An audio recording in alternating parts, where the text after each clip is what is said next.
Hello and welcome to another edition of MetsMusings. I know I've been off a couple of weeks. Just busy. Everything's okay, and we are back this week. And uh, you know, um, it's been a tough August first couple of weeks, at least since the trading deadline. The Mets have struggled. They're definitely fallen out of the race, but some life the last 10 days or so as they've won 6 out of 8 games. Just took a series from St. Louis, 3 out of 4. I know St. Louis is not a good team, but you got to play them and you got to beat them. They're on your schedule. So why argue about it? So they beat St. Louis 3 out of 4. It took 2 out of 3, I think it was, against Pittsburgh. So big series coming up against Atlanta. So we'll see if they continue this little bit of a roll. Guys are playing better. They're hitting. They're they're hustling. They're a little bit more aggressive, and that's what we wanted to see. We wanted to see a team that is going out there playing to win. Even though they may be out of it, they have a slight, very extreme, slight shot at getting back into the wild card. But they're 6 games out, so it's tough at this point. But big series as they go to Atlanta for 3 and then come home to play the Angels and the Texas Rangers, which is no easy task, and the Seattle Mariners. So it's going to be a rough stretch again. But maybe they can hold their own, play some 500 ball, and keep it going. Uh, like I said, there's some life in this team again, and they've gotten some good pitching performances from Cody Senga and Joey Lucchesi did a fantastic job. Uh, Tyler McGill, David Peterson pitched okay, not awful, but they got some run support, so that's the big difference there.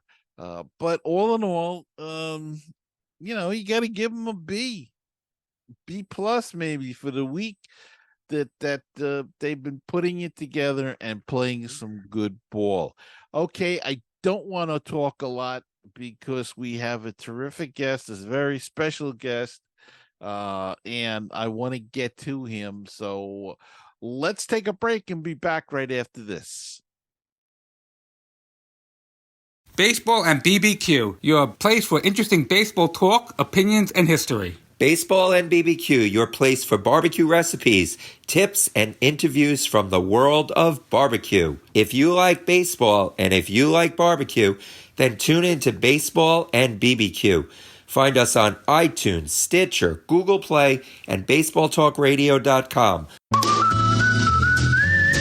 Did you know that Baseball PhD can be heard on BaseballTalkRadio.com?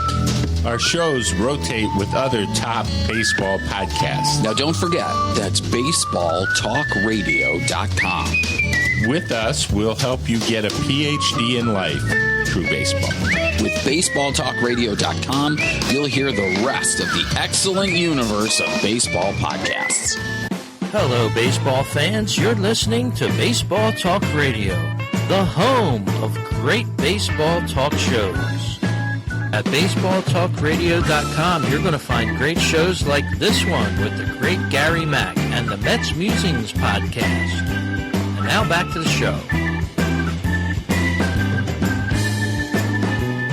Joining me this week is a Mets legend.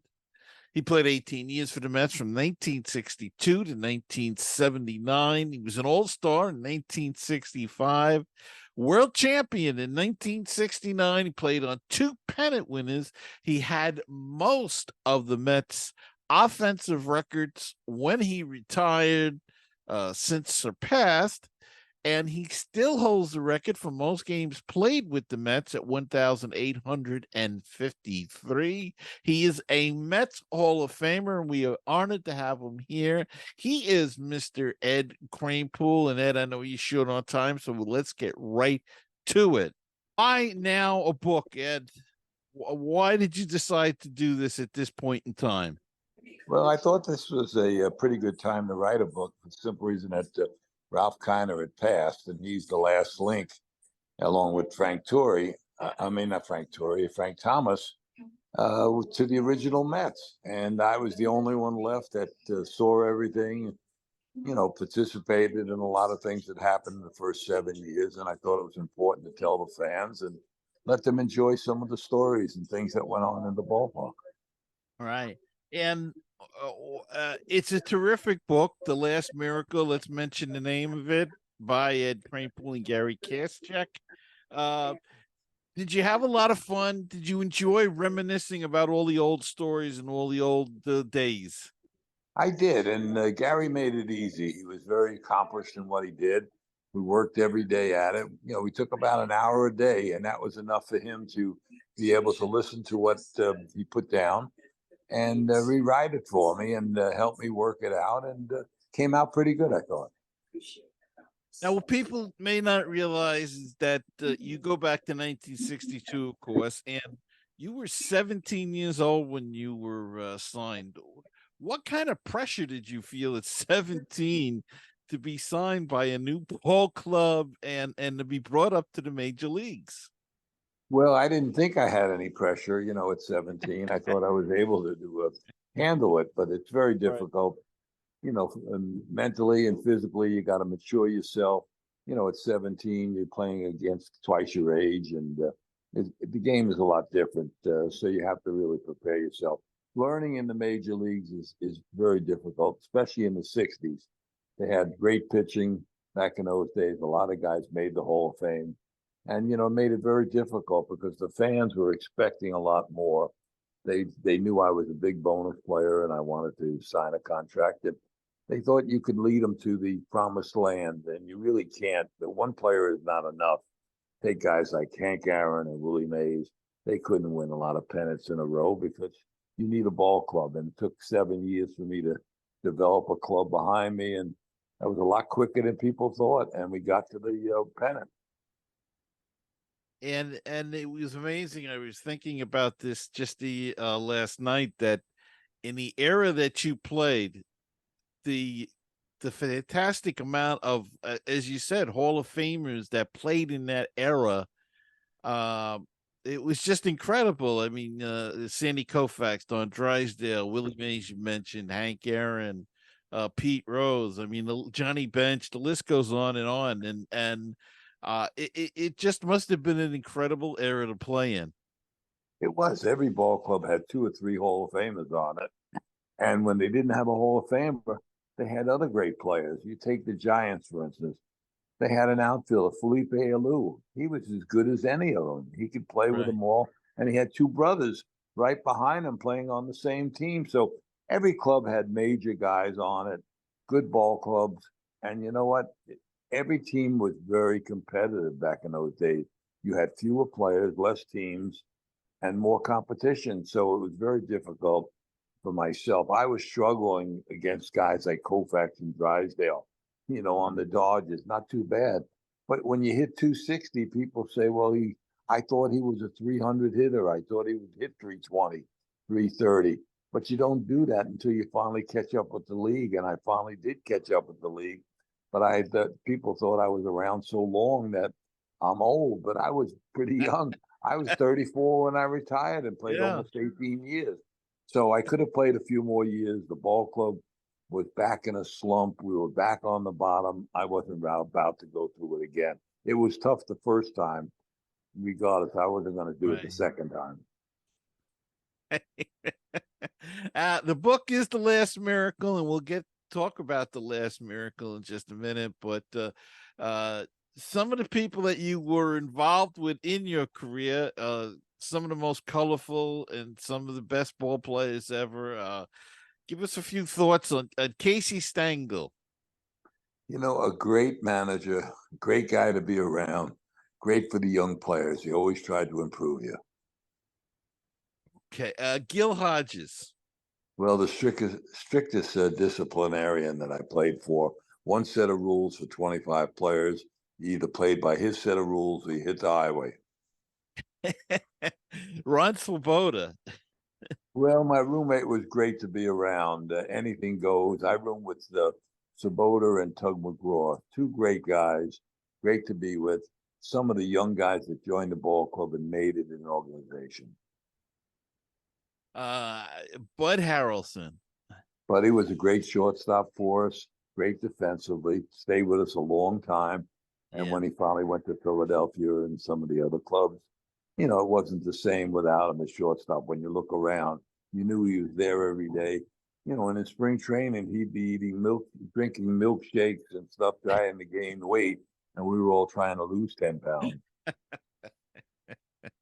Now, I had the honor of visiting with you in your home a few years ago, and check out some of your memorabilia. You probably don't remember, but I was there, and I remember one picture that you had with Roberto Clemente, and you had an interesting story about that picture. And I wonder if you would relate that to the fans now. Well, actually, Roberto got his 3,000 hit against the Mets, John Matlack, out in Pittsburgh. I think it was on a Saturday. Didn't play the next day, and that was the year that he went on a mission down in Puerto Rico to bring supplies to areas that were hit with some storms. And his plane crashed, and he died. And that was the last hit he got in the major leagues. And you And handed I him gave him the ball. I Yeah. forgot to say, I gave him the ball at second base. I got it from the relay from the outfield. He wound up getting a double, and I walked over to him and handed him that ball. Little did I know that memorabilia would be worth so much money that otherwise I would have kept that one. Yeah. Well, I guess it's better for everyone. Maybe he didn't in that case. I Well, know you're short on time, so I do want to talk about your health. You look terrific. How is your health now? How are you feeling? And if you talk a little bit about what led up to everything.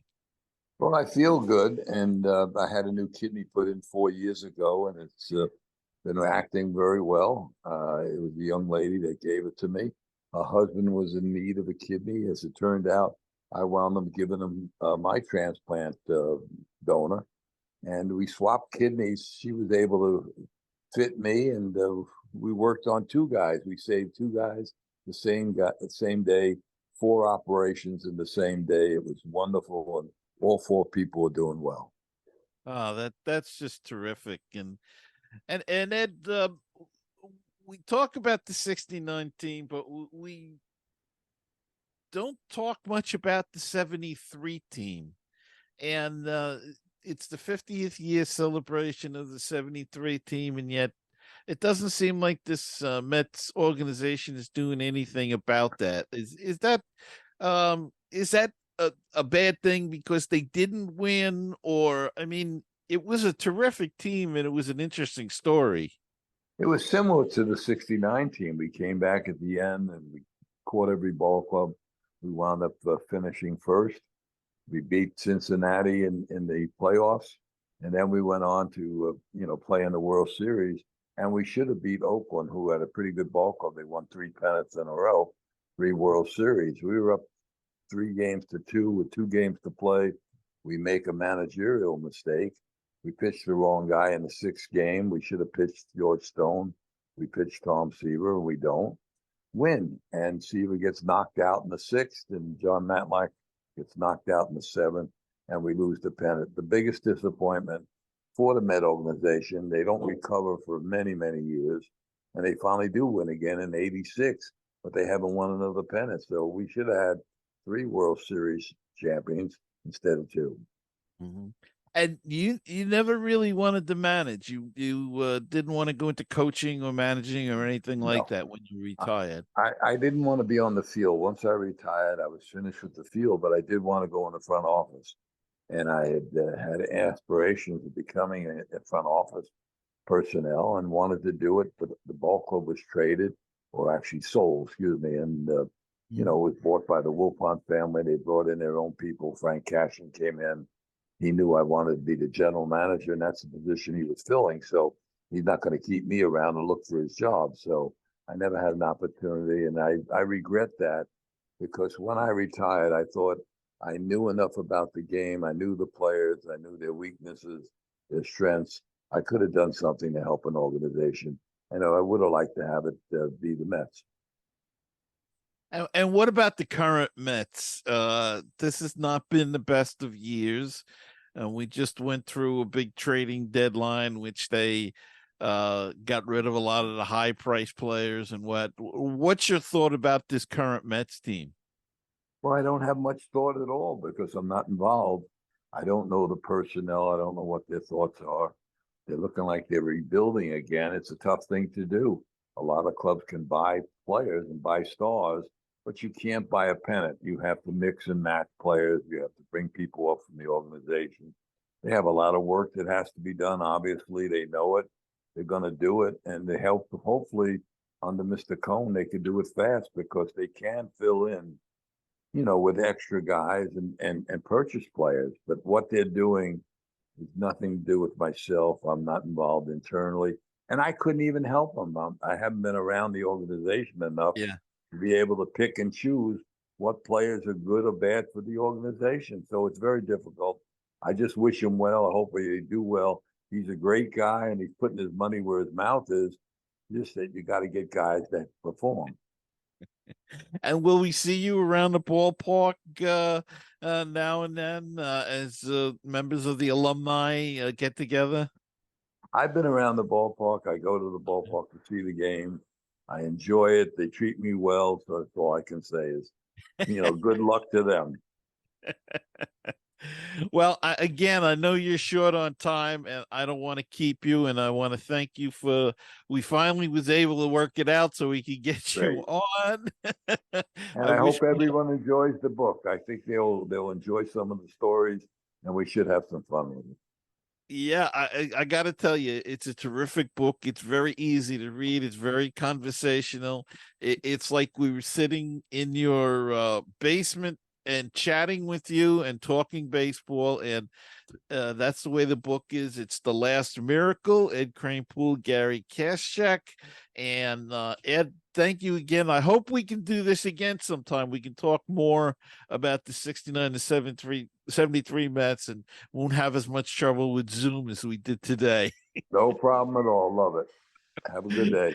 Okay, you too, Ed. Thank you so much.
Three, two, one.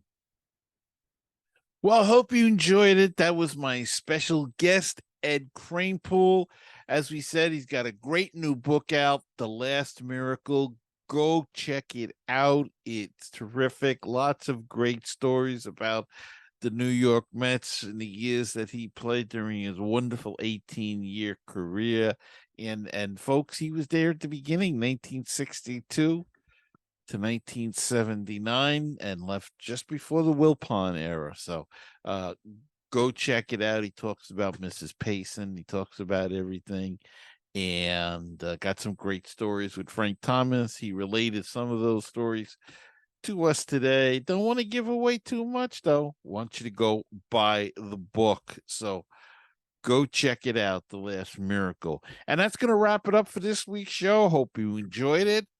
Hope you enjoyed Ed. And unfortunately, we had some issues with Zoom, but we'll get them all worked out. and maybe have him on again to talk some more about this terrific book and about his career with the New York Mets. So, teams playing a little bit better. Let's hope they can keep that going. And check in again next time for another edition of Mets Musings. And if you're watching on YouTube, please hit the like and the subscribe button, and subscribe on your local audio. However you get your audio podcast, you can subscribe there as well. And that way you'll never miss another edition of Mets Musings. So until next time, remember to keep the faith. Stay optimistic, and let's go, Mets. And I will see you next time on another edition of Mets Musings.